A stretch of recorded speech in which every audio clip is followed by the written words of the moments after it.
자, 롤 캠버 뱅크에 대해서 알아보도록 하겠습니다. 네, 지나가다가 레드선 주의하시기 바라고요. 자, 롤 캠버 그리고 뱅크. 예, 롤은 리그 오브 레전드 아니고요. 네, 이제 돌아간다 할 때 그 롤이고요. 락앤롤. 네, 그리고 캠버는 모든 것에 기울어진 것은 다 캠버란 표현을 쓰지만 여기서는 지면이 기울어져 있는 경우를 얘기하는 겁니다. 뱅크는 뚝을 의미하는 걸 쓰겠고요. 먼저 롤에 대해서 이야기해 보도록 하겠습니다. 이런 차가 있다라고 쳐요. 근데 이 차가 여러 방향으로 회전을 할 수 있는데 그 중에 이렇게 앞이나 뒤에서 봤을 때 중심축을 기준으로 시계 방향 혹은 반시계 방향으로 회전하는 것을 롤이라고 합니다. 이렇게요. 왼쪽으로 도는 코너. 그러니까 이 차가 지금 뒤에서 보고 있잖아요. 그러면 여기서 왼쪽으로 돌아 나간다라고 할 때 차는 화면에 보이는 것처럼 빨간색으로 저쪽 바깥쪽 바퀴가 눌리게 되고요. 예, 안쪽 바퀴는 살짝 들리게 되죠. 차는 약간 기울어진 모습을 가지게 됩니다. 이제 이건 셋업에 따라서 이 롤을 얼만큼 허용을 할 것이냐 아니면 억제를 할 것이냐 라는 것들을 조절할 수 있고요. 어쨌든 왼쪽으로 돌 때 이렇게 된다. 오른쪽으로 돌면 이렇게 되죠. 아까 얘기한 3, 4, 5, 6, 7번 잔트포트에 3, 4, 5, 6, 7번을 가면 어떤 일이 벌어지느냐, 이러고 가는 거죠. 자, 이러고 가는 겁니다. 이게 좌우가 계속 바뀐다는 게 그 의미예요. 머리 아프죠 벌써. 예, 힘듭니다. 예, 차를 굉장히 셋업을 잘 해주시리라 믿고요. 이런 것이 롤이에요. 이렇게도 기울어지고 이렇게도 기울어지고, 이게 다시 돌아오는 과정에서 이제 회복을 해야 되겠죠. 이 롤을 하는 중심, 뭐 롤 센터 뭐 이런 건 그렇게 중요하지 않습니다. 일단 바깥쪽으로 이렇게 쏠리는구나. 그러면서 차가 앞뒤에서 봤을 때 이렇게 회전, 반시계 방향, 이건 반시계 방향으로 돈 거죠. 이건 시계 방향으로 돌았고요. 반시계 방향으로 돌았습니다. 이것이 롤입니다. 자, 그런데 이것 때문에 코너를 돌 때 어떻게 보면 안쪽 바퀴가 들린다라는 것이 코너를 공략할 때 굉장히 중요한 포인트가 되겠죠. 저 안쪽 바퀴가 잘 붙어 있어야 그만큼 그립을 확보를 하니까 더 잘 돌고, 바깥쪽은 알아서 잘 눌러주겠죠.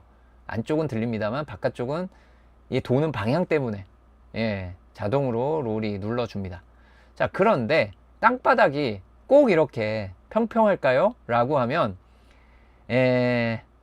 사실상 거의 모든 레이스 트랙의 거의 모든 코너는 이렇게 평평하지 않습니다.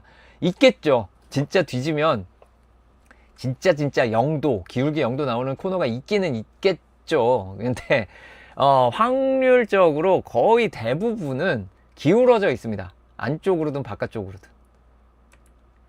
우리는 그것을 캠버라고 이야기를 합니다. 자, 이제 다시 아까 똑같은 상황이 됐습니다. 이제 롤이면 차가 이제 기울어지게 되는데, 캠버는 이런 식으로 기울어지는 거예요. 이런 식으로.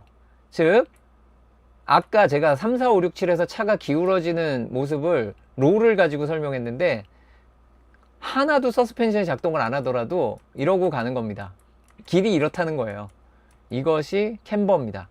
근데 캠버는 도는 방향과 위치에 따라 가지고 조금 다르게 이야기할 수 있는 게 있는데, 예를 들면 네거티브 캠버, 오른쪽으로 돌아야 돼요. 그래서 오른쪽 바퀴가 들려.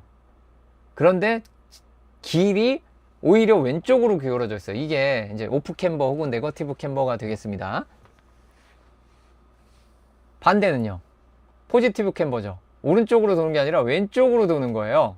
그러면 자, 바깥쪽은 눌러주는데 안쪽이 그렇게 많이 들린다기보다는 차가 오히려 이리로 기울어져 있으니까 어떻게 보면 밸런스를 맞춰줘요.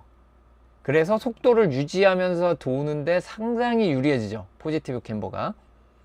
포지티브 캠버를 많이 줄 경우에는 어떻게 보면 그 원심력을 이용해서 바깥쪽으로 밀려나려는 힘 때문에 생기는 게 롤인데, 그런 원심력을 이용해서 차의 자세가 오히려 좋아지면서 속도를 좀 더 낼 수 있는 이런 여건이 갖춰집니다. 그래서 평평할 때나 네거티브 오프 캠버일 때보다 훨씬 더 높은 속도로 공략을 할 수 있게 됩니다. 그러다 보니까 안쪽 바깥쪽을 다 이용하면서 서로 다른 특성을 찾아낼 수 있게 되는 거죠. 이런 포지티브 캠버가 있을 수 있어요. 이게 이제 땅의 기울어짐을 캠버라고 얘기했고, 이렇게 포지티브 캠버로 코너 하나를 쭉 돌아가게 만든 이런 것을 우리는 뱅크라고 합니다. 이제 캠버 다음에 뱅크라고 제가 화면을 넣었어야 되는데, 그러니까 이 밑에 있는 이런 뚝이에요. 뚝의 경사면을 지나는 거죠. 벨로드롬 같은 데 있는 거라고 보시면 됩니다. 자전거 경주하는 그 벨로드롬 같은 거 보셨을 거고요. 이런 것이 뱅크예요.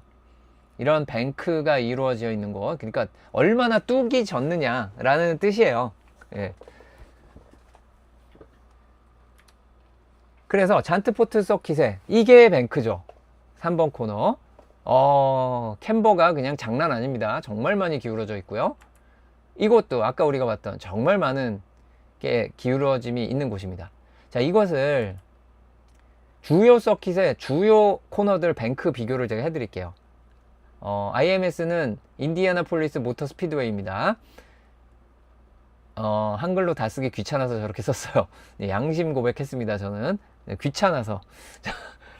그리고요, 제다 같은 경우가 이제 12도 13번 코너를, 근데 제다는 느낌이 그렇게 잘 안 오죠. 근데 잔트포트는 18도 19도인데 이거는 자료에 따라서 좀 다를 수 있어요. 그리고 또 이 각도를 어디서 쟀느냐에 따라 다릅니다. 예, 그래서 조금씩 오락가락 하는데, 아무리 낮게 잡아도 16도 이상, 아무리 높게 잡아도 한 20도 정도까지로 봅니다. 자, 그리고 데이토나는 여러분들 잘 아시는 슈퍼 스피드웨이 있죠. 여기 어마무시합니다. 저거 31도는 진짜 장난이 아니에요. 그런데 지금은 안 쓰는, F1에서 이제 50년대 말 60년대 초 잠깐 썼던 그 몬자 오버홀뱅크 36도입니다. 그 데이토나보다 심했죠. 그런데 이제 아푸스에 괜히 이름이 워러브 데스가 아닙니다. 안 좋습니다. 저거 43도는. 그렇고요. 어쨌든 사실 올해 우리는 하나를 더 보게 될 건데, 마드링에 사람에 따라서 얘기가 다른데 한 14도, 13도 이 정도라고 이야기를 해요. 근데 마드링의 뱅크는 좀 무서울 것 같습니다. 19도, 18도도 있는데 무슨 13, 4도 가지고 뭐가 무서워요? 라고 하실 수 있지만 길어요. 길다는 게 무서운 겁니다. 뱅크 잠깐은 그렇게 큰 문제가 아닐 수 있는데, 길고 빠르면 위험합니다. 정말 위험합니다. 그래서 과연 어쩔지 한번 지켜보도록 하겠고요. 이런 것이 뱅크고, 이번 잔트포트가 마드링 나오기 전까지는 현역 서킷으로 가장 큰 각도를 자랑하고 있었고, 마드링도 아마 완성되지 않아서 확실치는 않지만 이거보다는 덜 기울어졌을 것으로 보이기 때문에 F1 최고의 뱅크를 자랑하는 잔트포트를 기념해서, 이 기울어진다는 것이 롤이 어떻게 작용하고 거기 캠버가 어떤 영향을 주고, 그래서 뱅크가 있으면 어떤가 라는 큰 틀을 잡아드리는 타이밍을 잠깐 넣었었습니다.